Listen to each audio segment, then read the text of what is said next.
नमस्कार, सोलापूर सवेरा न्यूज मध्ये आपल्या सर्वांचं स्वागत आहे। सोलापूर पुणे महामार्गावर भीषण अपघात झाल्याची माहिती समोर आली आहे। या अपघातात एका व्यक्तीचा जागीच मृत्यू झाला। अपघाताचा थरार सीसीटीव्ही कॅमेऱ्यात कैद झाला आहे।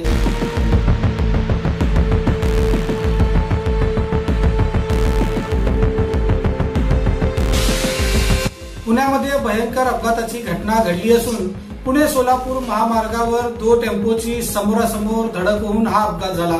या अपघातामध्ये एकाचा जागीच मृत्यू झाला। या अपघाताचा थरार सीसीटीव्ही कॅमेऱ्यामध्ये कैद झाला आहे। अंगावर काटा आणणारा हा अपघाताचा व्हिडिओ सध्या सोशल मीडियावर व्हायरल झाला आहे।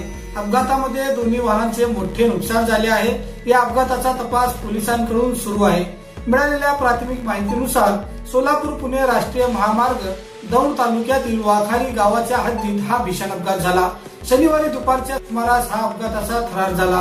पुण्यावरून सोलापूरच्या दिशेने जात असताना टेम्पोने विरुद्ध दिशेने येणाऱ्या टेम्पोला जोराची धडक दिली।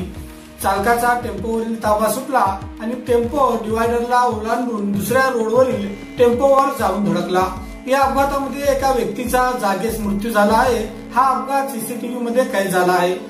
या अपघाताचा अधिक तपास पोलीस करत आहेत।